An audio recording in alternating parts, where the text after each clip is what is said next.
Sometimes the best stories in golf aren't found on tour. You'll find them at the back of the range. And here's your host, Ben Adelberg. Thanks again for joining me here at the back of the range. I'm your host, Ben Adelberg, and this is episode 12. As always, special thanks to Mitch Phillips. He makes us sound good each and every week. Want to know where else you can hear his voice? Check out mpvoice.com. I just got back from Ocala, Florida this past weekend. Actually got away from the microphone and the editing and was able to go play some golf. I played in the Florida State Senior Mid-Am 4-Ball. Had a great time catching up with a lot of friends from all over the state that were in town for the tournament. Special congrats to Bob Campione and Doug Snope for picking up the victory in a playoff. If that name Doug Snope rings a bell, he was our guest here on the podcast back in January, episode 3 to be precise. Doug is no stranger to big golf events. He qualified for the 2012 U.S. Senior Open and was paired with Tom Watson and Fred Couples for the first 2 rounds. If you missed that episode, guess what? I'm going to tell you exactly where you can find it and all the previous ones that you might have missed. Our website is www.thebackoftherange.com. That's where you can find all of our episodes, links on how to subscribe in Apple Podcasts, Google Play, Stitcher, Overcast, you name it. And if you like the podcast so far, please leave a review and share it with your friends. If you're not following us on Instagram, I highly recommend you do so. We can be found at The Back of the Range Podcast. That's where you'll see some of the videos posted from our friends attending PGA Tour events from all over the country and information on giveaways that are coming very soon. Speaking of the PGA Tour, our guest this week is Peter Dachisen. For those of you that attend PGA Tour events or even watch them on TV, you've seen Peter and his colleagues each and every week inside the ropes with the best players in the world. However, unless they're blowing a horn to stop play or they're letting PGA Tour stars pick numbers out of their hats, you probably don't notice them. That's right, Peter is a PGA Tour Rules official and has been on the job for the last 4 years. I was able to catch him before the Valspar Championship, and he gave us some great insight on what it takes to run a PGA Tour event. Oh, and he could play a little bit too, even though it's like pulling teeth to get that out of him. I'm really looking forward to this episode, and I hope everyone enjoys it as well. So, Peter, thanks for making the time to join me here at the back of the range. Well, thanks for having me, Ben. Well, I'm glad we're able to catch it with your line of work. You're pretty much always on the road. You're currently a PGA Tour Rules official. Where did you just come back from? Just got back from the Waste Management Phoenix Open. So we had about just over 700,000 people for the week of your closest friends. So it was a wild week. This leads us into a great question. So is this the most difficult tournament for you to work just because of the infrastructure and the craziness and the environment of this place? Yes.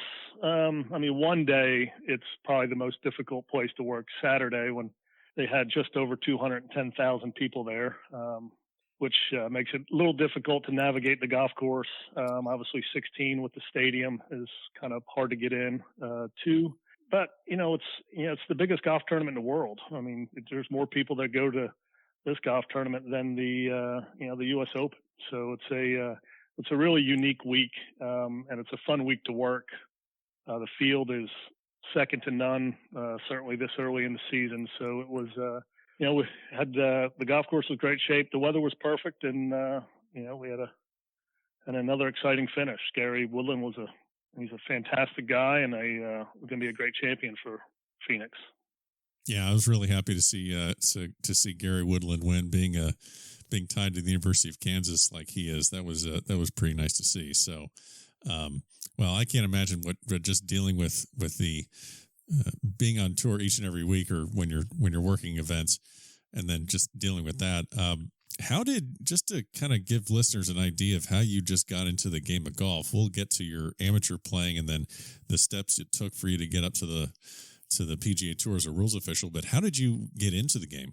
My father got me into the game back, I believe I started playing golf when I was 8 years old. My father was a PGA professional in New Jersey, a golf course called Mount Tabor. And I really started getting in the game when we moved to Phillipsburg, New Jersey in 1980. I wasn't necessarily a big fan of golf at the time. It was kind of too slow. I was certainly more interested in playing basketball or some of the faster moving sports. But started playing golf and just fell in love with it and started playing a lot of junior events. Quickly. The New Jersey State Golf Association. So the Met area. So kind of got in golf through my family. My uncle's a PGA member, along with, like I said, my father. So kind of the family's been kind of in and out of golf for a long time. So being the family business, did you pretty much know that you were going to try and go that route, or you obviously played in high school. Did you play collegiately to kind of get your game going to the next level? It was I played a lot of basketball in high school and golf, and I kind of had my mind set on golf, which may not have been the right decision at the time, but I kind of it was golf. I ended up going to a larger. Graduated from high school from a class of 52 and went to go play golf at the University of North Carolina at Charlotte for about a year and a half, and stayed there for, like I said, a year and a half. College and we didn't get along too well. No, I kind of had too much freedom. Yeah. I like college so much. I went to several of them, so that's how much I like college. So you went to UNC Charlotte, played for a year and a half. Did you have the aspirations to play professionally, or were you kind of thinking of following in your father's footsteps and going the club route? I think in high school, I was certainly thinking about playing professionally. And then when I got to college, I knew I probably I didn't have the talent to play at that level. Growing up in New Jersey, there was only a few of us that could, Michael Muir, who's a real good amateur player I grew up playing golf with, and Robbie Bradley, another good amateur player. That was about the three of us in New Jersey, and got to college and kind of saw a whole new world. So I think at that level, it was just kind of like, all right, what am I going to do? And basically got into the golf business after spending a year and a half in college and went to work at Fiddler's Elbow in New Jersey. And that's a great name of a golf course, by the way. Yes, it is. And then spent about a year and a half there, and then got my first assistant's job at Plainfield Country Club in 1991, I think, or so. Kind of petered along at Plainfield Country Club for a couple of years, really not knowing what I wanted to do. Just kind of, I knew golf, and actually got out of the golf business went to go work for a member at Plainfield Country Club because after spending a year and a half or 2 years at Plainfield working 100 hours a week, kind of going, all right, is this something that I want to do the rest of my life? Kind of bounced back and forth in between jobs a little bit in the golf business and go and work for a member in the early 90s. And then the gentleman I was working with at Plainfield Country Club got a job in Tampa in 1994 at Hunters Green Country Club. And I actually came down to his wedding and fell in love with Tampa, and basically told him that, if you ever have a position down here in Tampa, I would leave New Jersey and move to Tampa in 3 seconds. And about a week and a half later, that kind of all worked out. Wow, and he got a job, and he called me and moved to Tampa and started working at Hunters Green, back into the golf business. So you could see how confused I was in my early 20s, Ben. This isn't a therapy session. Now, this is a podcast interview. I can't solve everything for you right now. Yeah. But so all right. So you get down to Hunters Green down in Tampa. What was it about working at a club? Were you teaching a lot, or were you just kind of in the shop? What was it about that experience there that kind of led you to, maybe I want to be in golf, but I don't want to be at a club? We were teaching quite a bit. Hunters Green was a Club Corporation of America CCA course, so we were doing a lot of shop work. And this is kind of where I think I found at Hunters Green. I kind of found my niche in the golf business. I still feel like I knew I didn't necessarily want to be a head golf professional, especially moving from the New Jersey PGA, which was probably one of the top sections in the country, and then moving down here to North Florida PGA, and the golf courses, were more, the head professional did a completely different job. You were a little bit more in the shop, and you spent more time driving around golf courses, and you didn't play as much, and you weren't certainly being able to play for a lot of money. But what we did at Hunters Green is, when we would run golf tournaments, the member guests, our club championship, I kind of that was the niche, I think, that I finally found out in the golf business that, hey, boy, I really love, I knew nothing about the rules at the time, but when those events would come along, that was the best times to be at the club, running those events and being around the members and their guests and watching them compete and setting up a golf course and, this and that. So that kind of was a, in the 97, 98 time frame, that was kind of the time where I was like, all right, if I could get into some type of golf administration, this could be, I may have finally found my ticket to stay in the golf business, but not have to deal with the day in, day out of what, the PGA professionals, the difficulties that he kind of has to, go through. Right. So you basically just really like the aspect, and apparently just that led you into working at the Florida State Golf Association. So you really like the process of putting on a tournament, setting it up, promoting it, being the face of it, answering questions, organizing these events. So how did you transition from Hunter's Green to being a tournament director at the Florida State Golf Association? Jim Demick, the executive director of the Florida State Golf Association, was hired in 1997. Currently still there. He was a member at Hunter's Green and got to know Jim pretty well. He was moving the office from Sarasota when he was hired. He was traveling back and forth to Sarasota from New Tampa, which is about an hour drive. And I believe the board finally approved to move the office to Tampa. And not everybody was going to make the transition from Sarasota to Tampa.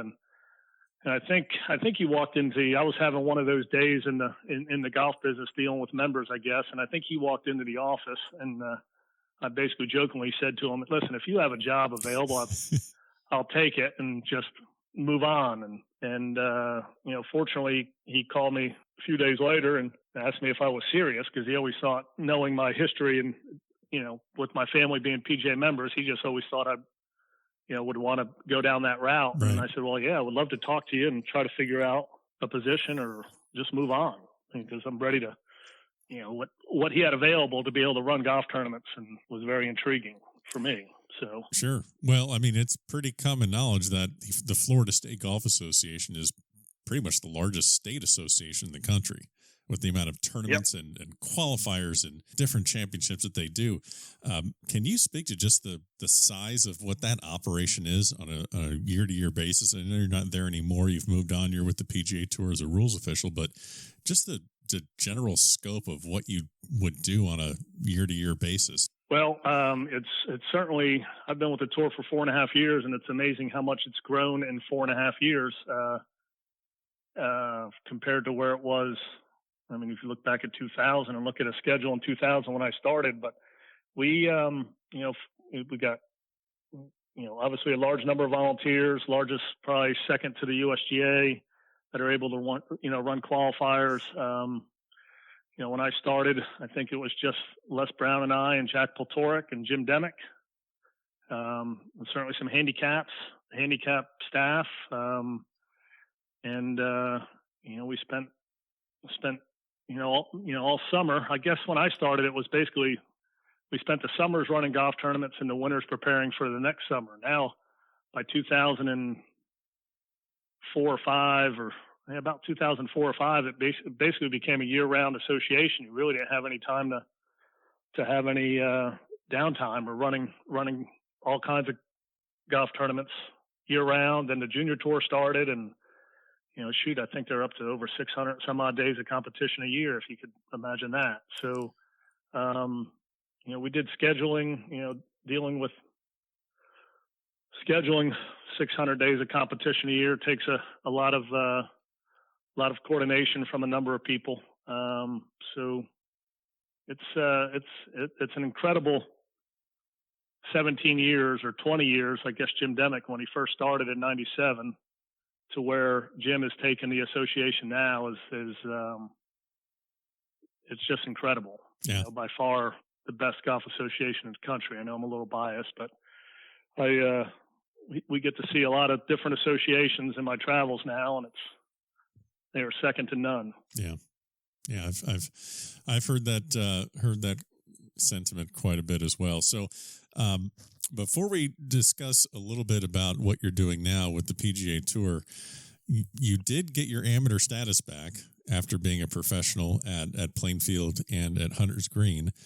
I don't have your full record of what you've accomplished, but I do know that you've won the Gasparilla Invitational a record 5 times, and that's in your own that was in your own backyard of Tampa. Speak a little bit about what the Gasparilla Invitational is all about. Well, I got my amateur status back in 2002, and I went to Gil Gonzalez at Palmacia Golf and Country Club, which is a old school, great Donald Ross golf course, and asked Gil for an invitation so I could just wanted to play a little bit. After getting my amateur status, I kind of had a little bit of I was looking forward to compete and play because it really didn't matter. You didn't have any members that played with you that said, "Oh my gosh, you shot 80." So I started practicing playing and played in Gasparilla. Kind of in that first year is kind of a just to play golf for 3 days in a row. Probably hadn't done that in years prior to that, and one thing led to another, and I won that event that year, and just fell in love with the golf tournament. Everything that Palmacia would preach is the golf course, the way they treat you. I played in a number of team events there, the Black Mask.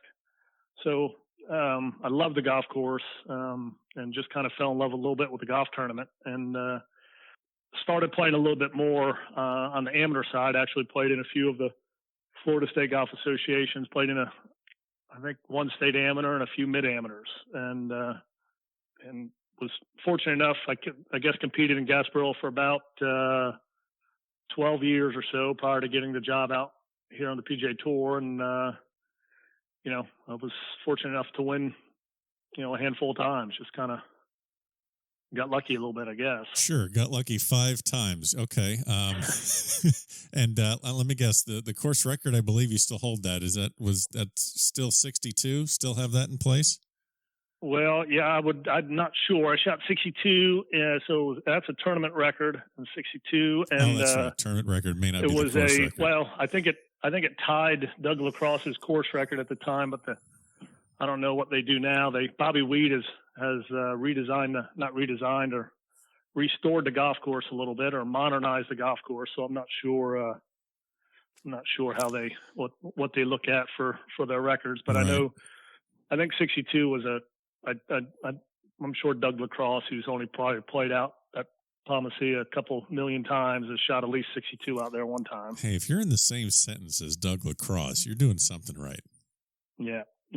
Doug's a great guy. Yes, he is.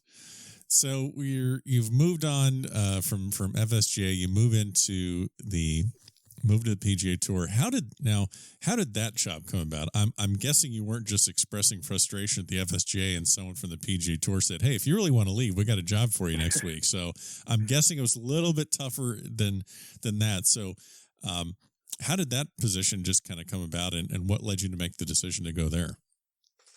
Well, you're right. I mean, to leave the FSGA was, I always had a goal when I was hired in 2000. A good friend of mine who was a PGA Tour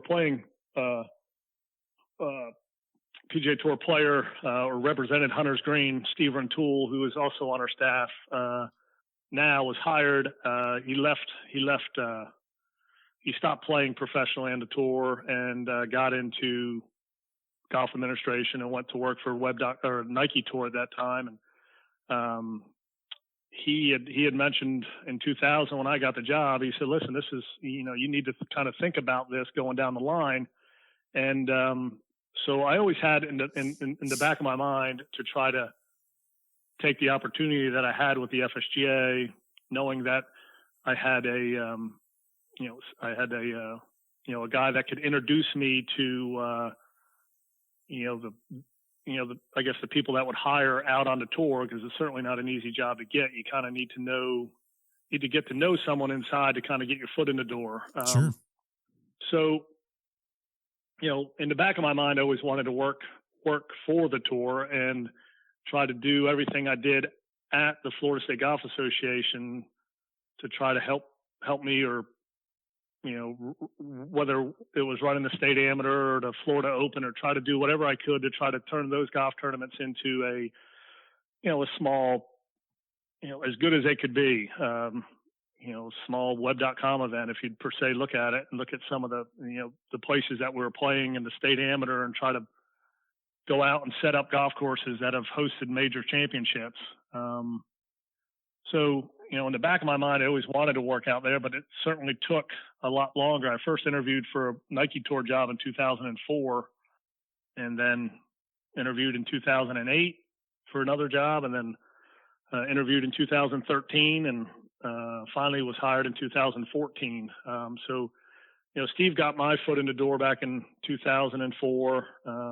And, fortunately, my name stayed in the somewhat in the rotation to keep coming out and help the tour here and there. Was fortunately, after 10 years of persistence, or they were just sick and tired of bringing me out, and they were just saying, we might as well hire this guy. He's been sticking around. Sure. That's kind of how it came about. But, there was a lot more, even though that was my goal.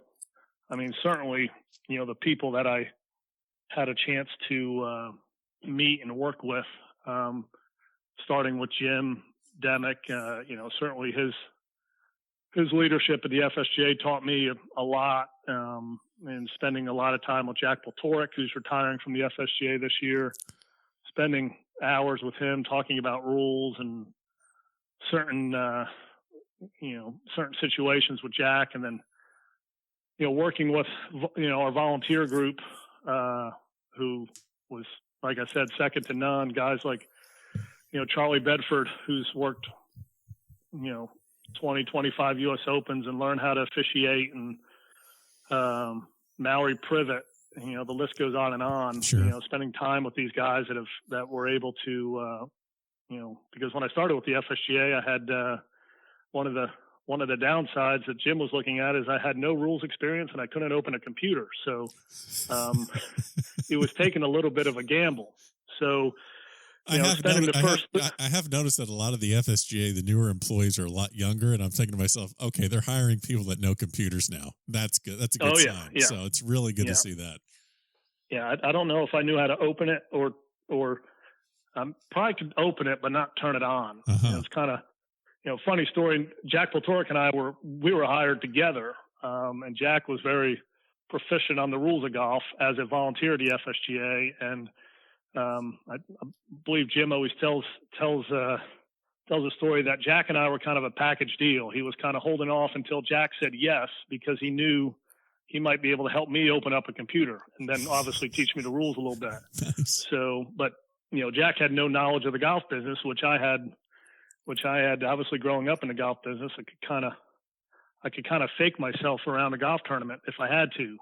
So it was sort of a package deal, but learning from everybody, the Tom Dudleys of the world, and getting to meet some of our players and talk to the Rick Wolfs and the Joe Alfieris and like you said, Doug Lacrosses, and spend time with a lot of these guys that have played in numerous national championships, and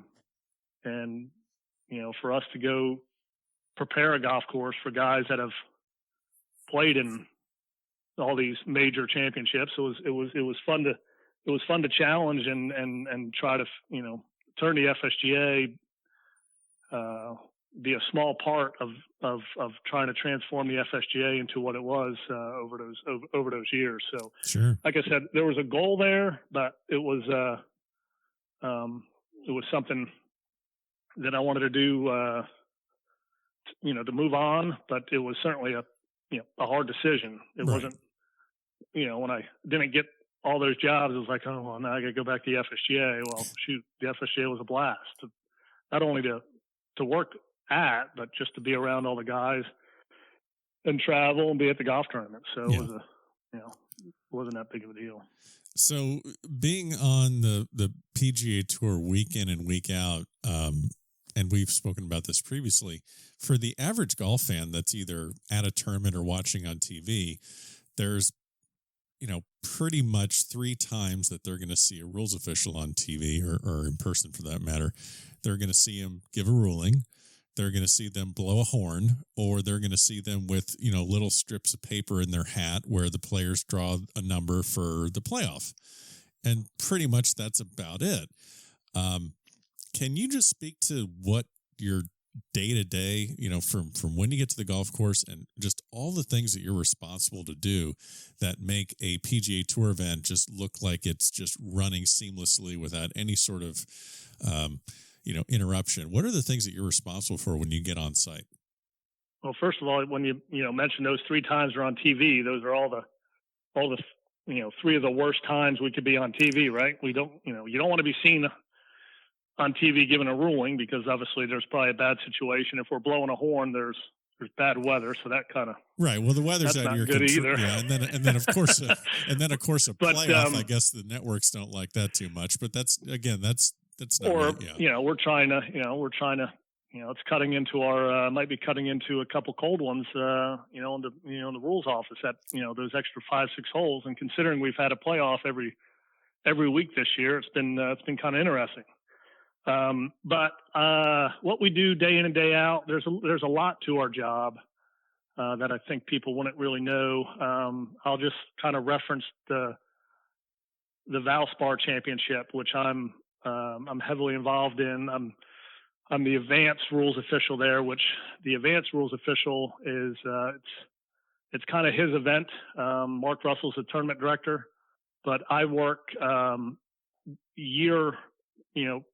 all year with Tracy West and her staff on the Valspar Championship, whether whatever they're going to do for the build out, anything they're going to try to do new for the golf tournament. So I'm constantly working with Tracy, and Valspar's coming up in a couple weeks. So I'll end up getting to Innisbrook 2 weeks prior or a week prior to the golf tournament. So I'll arrive the Monday prior, which I'm again driving a golf course with Zach Labby, who will be the director of operations. So we're making sure all the structures that we talked about are in the right spot.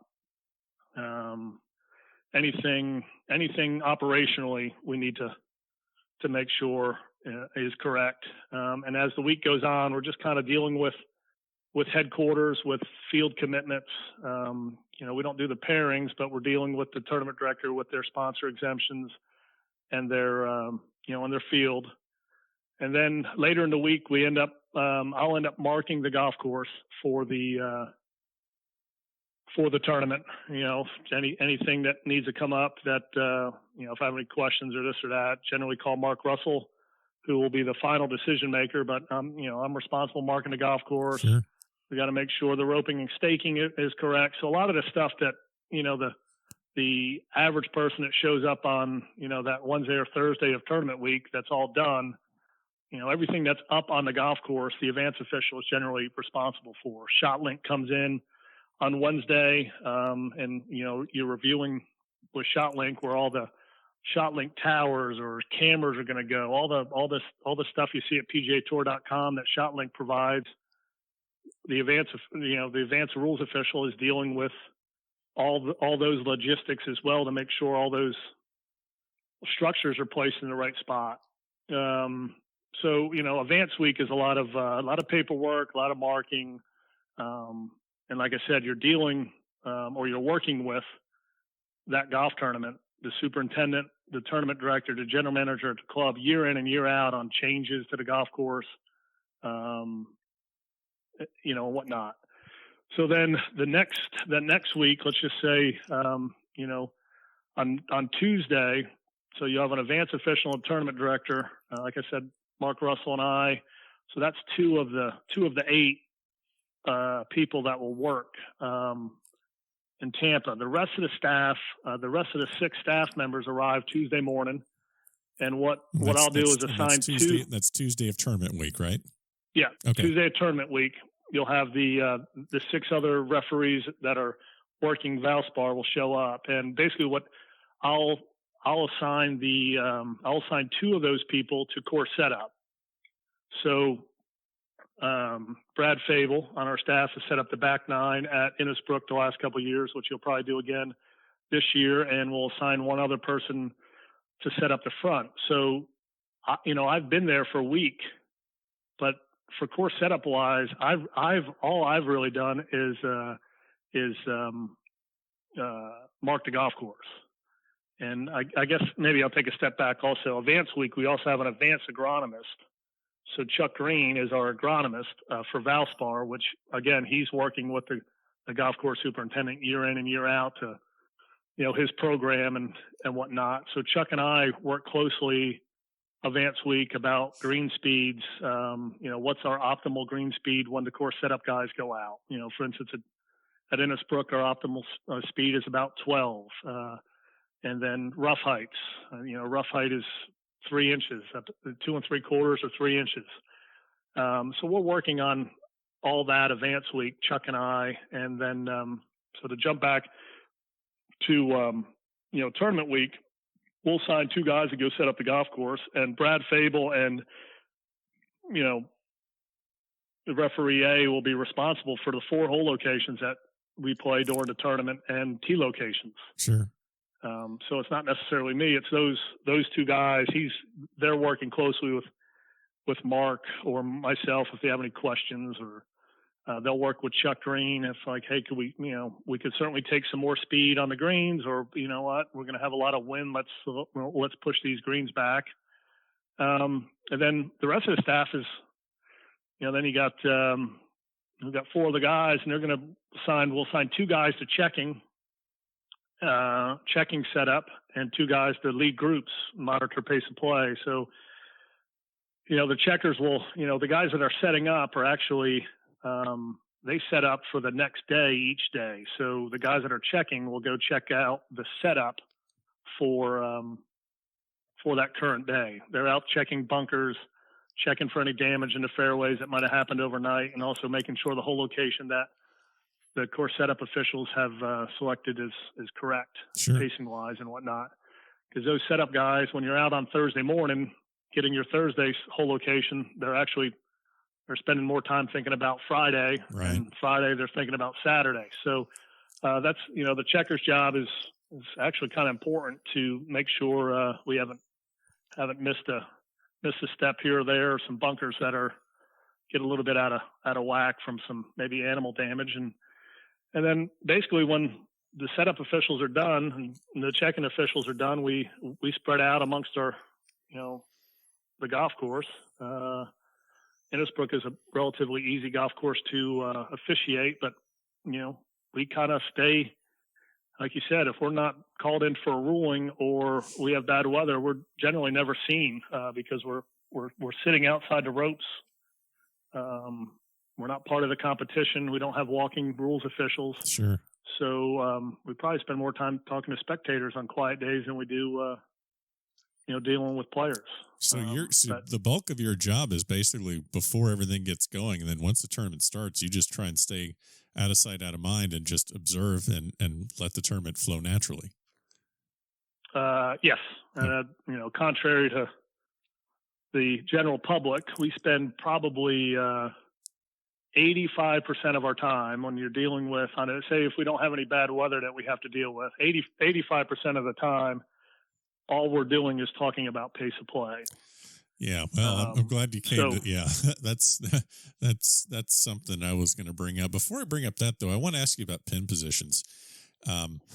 Is there kind of a standard that you go by as far as how many, maybe necessarily, pins in the front of a green compared to the pins in the back, or do you try and do maybe, 6 tough pin positions and then 6 medium ones and 6 easy ones? Is there any kind of framework that you guys go off of for that?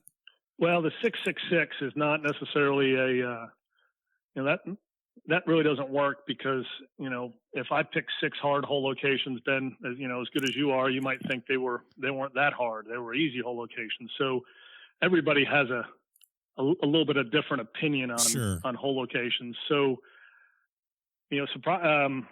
weather dictates, on the tour, the weather will dictate a lot. So if it was going to be windy and if a player, if the wind was blowing hard left to right at 20 miles an hour, you're certainly not going to want to stuff a bunch of hole locations on the left-hand side where the player has no really room to work the golf ball. So The advance official will get we have a DTN meteorologist that will work each event for us, and they provide the weather forecast, and the advance officials will look at the weather and certainly take the weather into account when setting hole locations.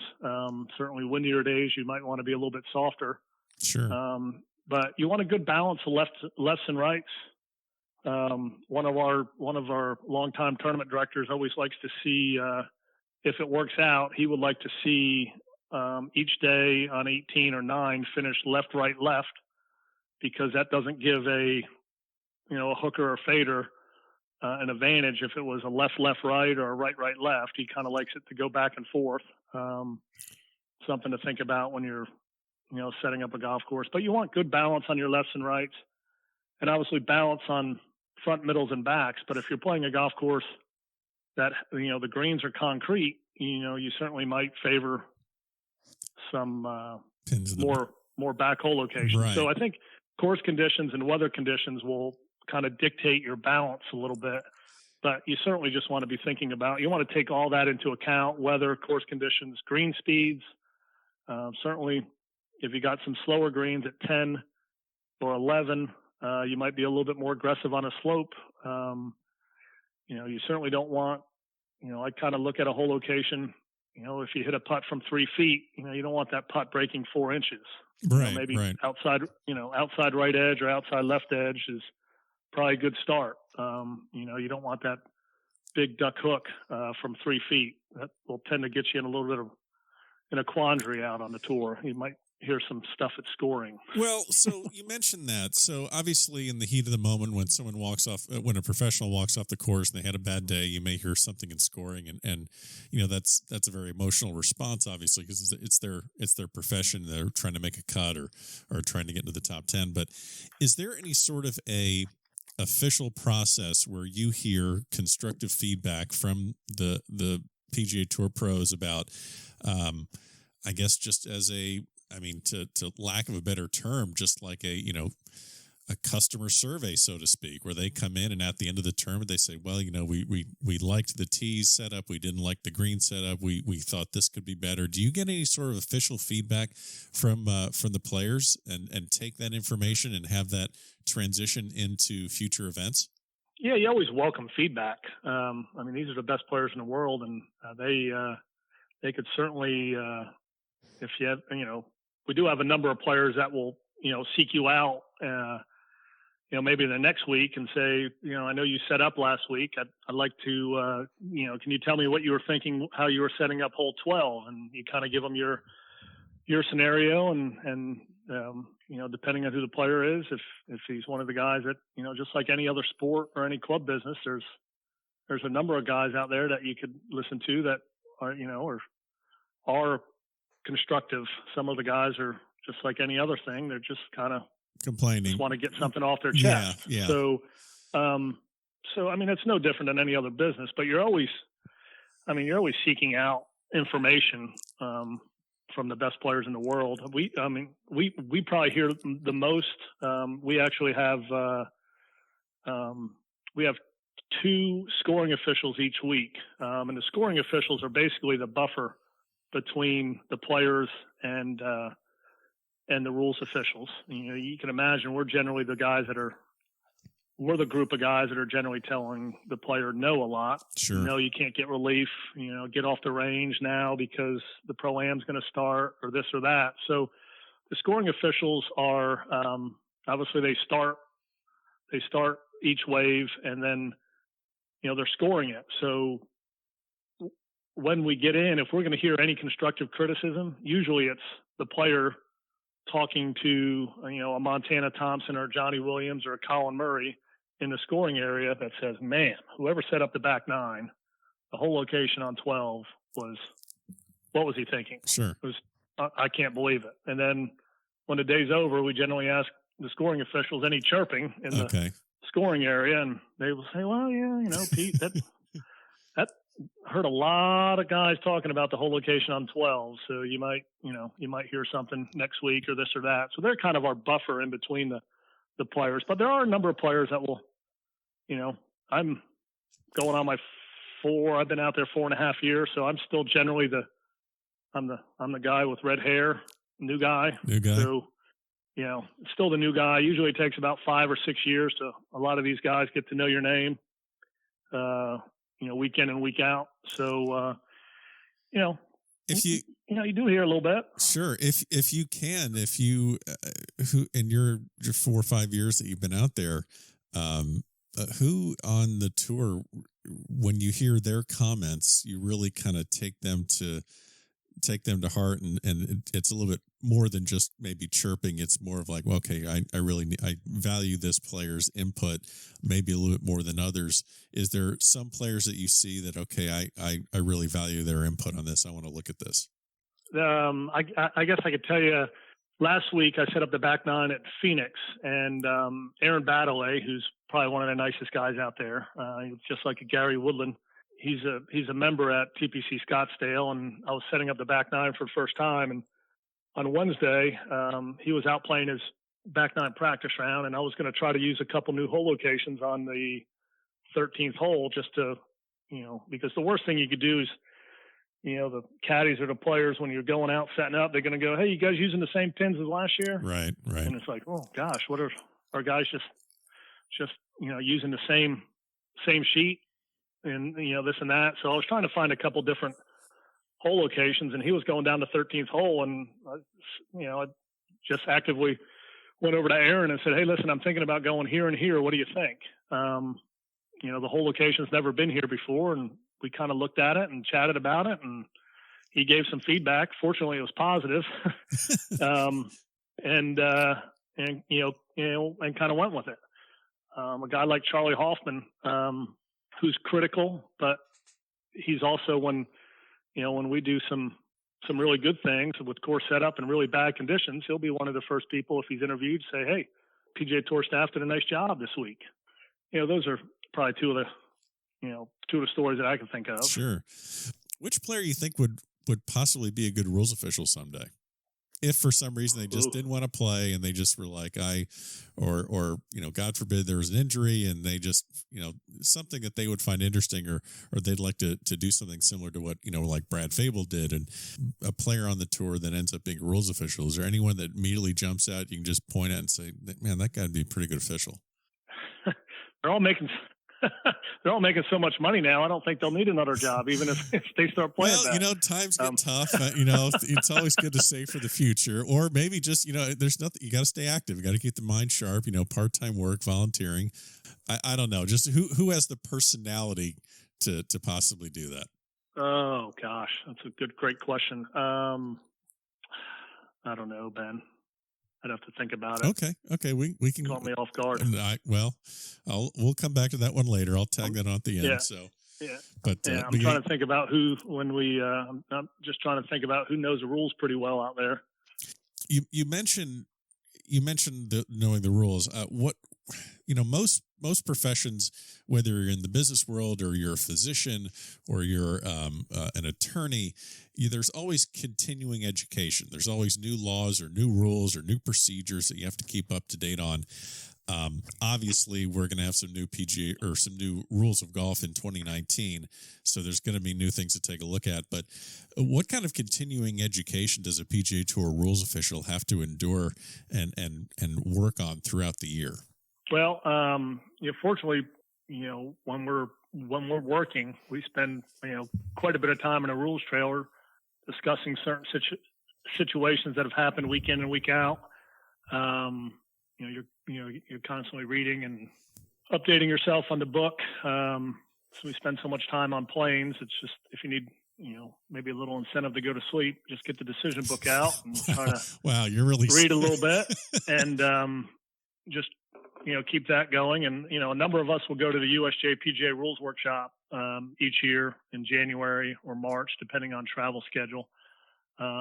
So we do a lot of that. There's a number of us that might help out associations in their state and teach. So you're staying sharp there. So you're just keeping immersed. When you're around, when you're around 13 or 14 guys that are officiating on the tour, and you're spending so much time on rules trailers and out on the golf course, we spend a lot of time just, talking about the rules and scenarios and try to get better, because, no matter how, probably have the best committee in the world, and we still have, situations that we will throw a scenario out on the radio to make sure, we're getting this situation correct, or this ruling correct. Now there's nobody on our staff that's, has the ego not to be able to say, hey guys, just let me double check and, get some confirmation from the rest of the group. So, you're just trying to stay fresh. However,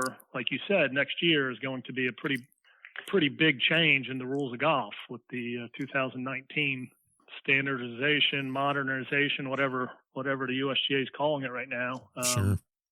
It's going to be pretty interesting because, I think we'll probably be getting some information about it, but I don't think any of us want to touch it with a 10-foot pole right now, because it's so different than what we're dealing with right now.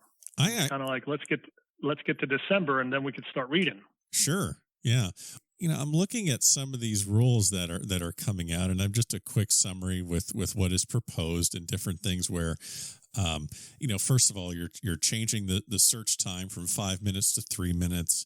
There's good ones or there's pretty easy ones, accidentally touching the ball, similar to what happened to Dustin Johnson at Oakmont in the US Open. Those are no penalty if the ball inadvertently touches you, things like that. I think the dropping height is no longer shoulder height. It's lower, little things like that. But I'm almost thinking that the first few months or even the first year when these rules come out, it might actually slow down play on the PGA Tour, because professionals will be so uncertain about what the rule is, they'll be very cautious and will call in an official. Do you see that potentially happening? It could. I mean, I think even at this level, even now, I mean, there's guys, since you're playing for so much money, yeah. I think some of the, the spectators or television viewers, when they see a guy needing help to get off a cart path, they might be like, "Gosh, I cannot." This is rule, their profession. Yeah, and they're taking relief from a cart path, and with the new change, not taking call-ins right now might help that, because if a player does do something on television that is not caught by a rules official or one of our rules officials watching television. Because we do have some people watching television. We can't take call-ins, but we have people actively watching the telecast. It may or may not, but you have stuff that might speed up play with being able to putt with the flagstick in. So maybe a guy that's got a 90-foot putt, opposed to having his caddy go up there and attend it, maybe he'd just play, knowing that there's no penalty to hit the flagstick. But I think it's I mean, being able to ground your club, and I think in a hazard or penalty area, as they're going to call it, move stuff in a penalty area. Bunkers will be a little bit different. You're not going to be able to ground your club in a bunker or take practice swings. Right. From what I understand, it could slow down playing, initially. Shoot, it might slow down our rulings, because we might be throwing more rulings over the radio going, I just want to make sure this is correct. Right. Sure. Absolutely. For us, because, we have a guy on our staff that's on the Joint Rules of Golf Committee, Steve Rentoul. So it's, he's constantly working with the USGA and the RNA with some of these changes. So I can't imagine how hard it is for Steve to decompress. He was just in a meeting in Miami about all these changes, and now he's in LA getting ready to advance the Genesis Open. So next week he has to decompress and try to, all the stuff that he's talked about for 2-3 days, or got to put that in the back on the back burner. So right. I guess this also leads into the fact that, when you look at other major sports and you see, players in the NBA getting into the face of a referee, and you see, the traditional batter complaining balls and arguing balls and strikes with an umpire and then getting tossed out of a game. That's not really the dynamic with a PGA Tour rules official and the player. You're trying to work as a team, so to speak, to make sure that they are in compliance with the rules, so they do not get penalties or disqualified. You're trying to protect them and the rest of the field by adhering to the rules, correct? Yes. Yeah. I mean, we're trying to probably the times where it could get a little, I don't know what the right word is, maybe a little intense between the official and the players when they're seeking relief from an area on the golf course that we have to call ball or strike, say a little bit of a bad area or somewhere, Sure. An area that we're not going to give relief from. It's just kind of, hey, this is what we have this week. That's when it gets a little, could get testy with the player, thinking that he should get relief. And, you just gotta walk in there and give the player, your answer. Never say, I'm sorry. Just say, no relief and move on. What's nice about our sport is that actually that player has a second opinion. If he felt strong enough about it, he could ask that official who gave him the bad news for a second opinion. And then another official will come in and call it a ball or strike. But generally we're dealing, the player's in a stressful situation. They want to get relief, grandstand, cart path, water hazard, whatever it may be, and they just want to get playing golf again. So 85% of the time, it's very, we have a nice professional working relationship with the players. Sure. And then, you're seeing these guys on a week to week basis. I mean, it's not all about them being in the heat of battle, just, between Thursday and Sunday. You're seeing these guys on the range. You're seeing them in pro-ams interacting with sponsors. Is it just, what's the dynamic Monday, Tuesday, Wednesday compared to tournament rounds? Well, for us, it remains a professional, relationship with the players. We're not, we're not palling around with them or this or that, but you do get to see our athletes on that Tuesday and Wednesday in a completely different light on the driving range, interacting, with us, or interacting with, the players. Obviously this young group of players has a little bit of a club membership relationship with these, the Jordan Spieth and the Justin Thomases of the world. It's kind of a little bit different than 25, 30, 40 years ago. It's like, you watch these young group of kids are actually, they're rooting for one another. You see, you see them staying late on Sunday to go watch a playoff of one of their buddies, which, I don't know if I don't recall it watching golf years ago, and certainly wasn't out there, but you don't know if that was the case 25 years ago. No. So, you're dealing, we deal with the players, like I said, in a very professional manner. That Tuesday or Wednesday could be that time that you were talking about, Ben, where they want to pull you aside and talk about your course setup. So sure. Yeah. In a nice, friendly, casual manner. So. Sure. So I'm not going to hit on every single, you've been a rules official for quite some time and have officiated at all sorts of PGA Tour events and U.S. Open sectional qualifiers and collegiate, the 2001 NCAA Division I Women's Championship you were at and web.coms. But you did work the Masters in 2016. And what is it about working the Masters that's different from a standard PGA Tour event? Is there anything, obviously the procedures, but what can you share about that facility and Augusta National that's just a little bit different than the typical PGA Tour event as far as your responsibilities or just a general vibe? Well, any of the majors, when we are invited to work, we're actually invited, Augusta National will invite, I think it's 10 of our staff members, and then our tournament directors that do the schedule will sign, those people to go to the invitation. So, like I said, or like you said, in 16, I was fortunate enough or lucky enough to go work. What's different about the majors for us, it's a different week because all the stuff that we talked about that we're responsible for week in and week out, we have no responsibility. We're a guest official. We're there to officiate. We get our schedule, and we get to come and go as we please, and actually spend some time enjoying, the Masters. Sure. You might be working you might be working hole 14 on Thursday. Well, you just need to be at hole 14 when the first group's coming down 14. So, you're able to wake up in the morning and maybe go take a walk around the golf course, kind of inside the ropes, because we're, certainly allowed to be inside the ropes. So to be able to experience Augusta in that aspect was pretty special. It's just, probably besides Pebble Beach, I was at Pebble Beach for the last couple of years, and when you show up at golf courses that you see on television a lot, when you see them in person, sometimes they might not look as special as they do on television, but you get to walk Augusta National and spend time there and walk around that facility. It's as advertised. It's everything. Everybody, yeah. It's incredible. So, I mean, we just officiate.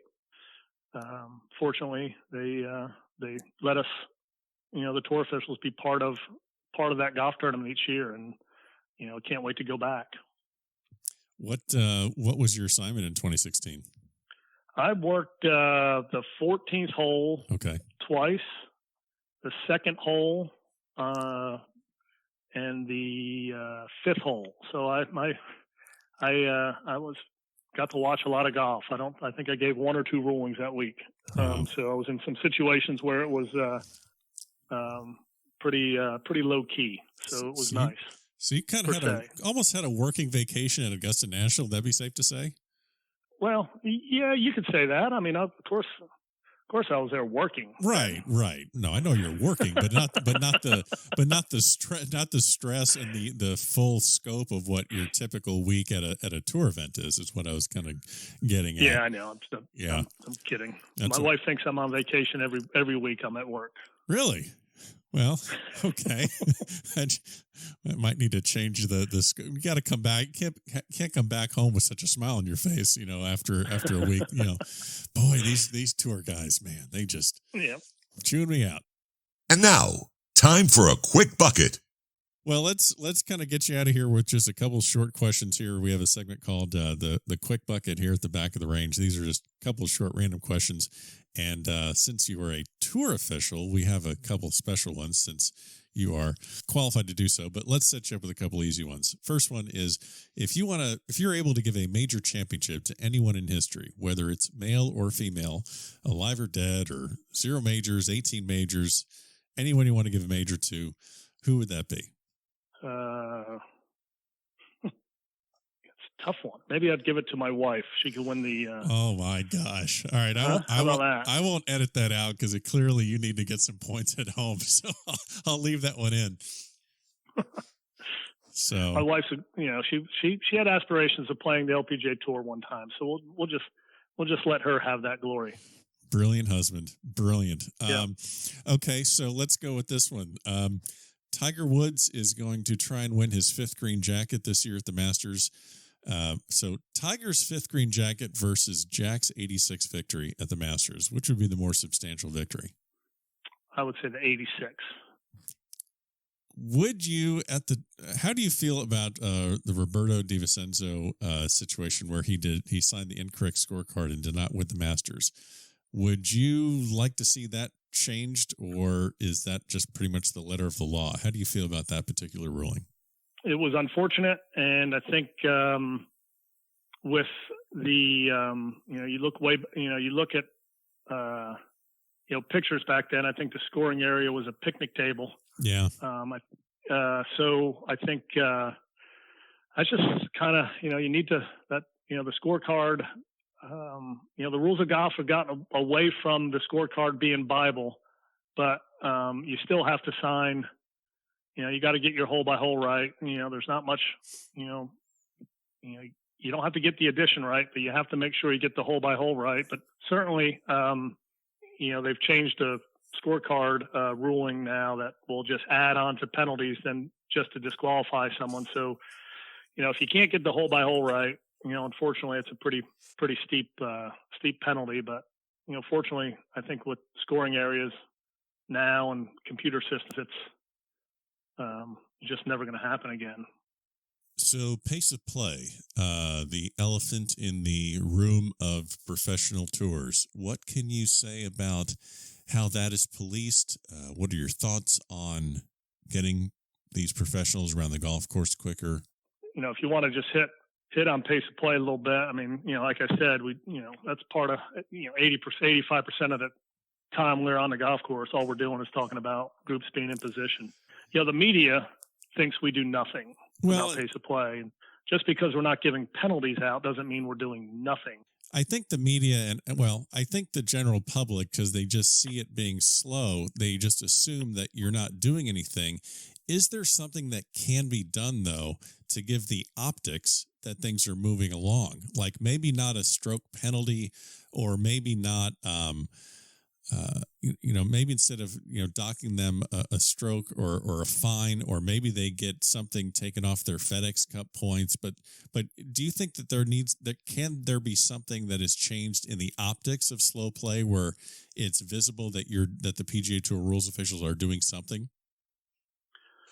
I think that's kind of hard. I think, because you don't want to make, as officials, you don't want to make yourself part of the competition. Right.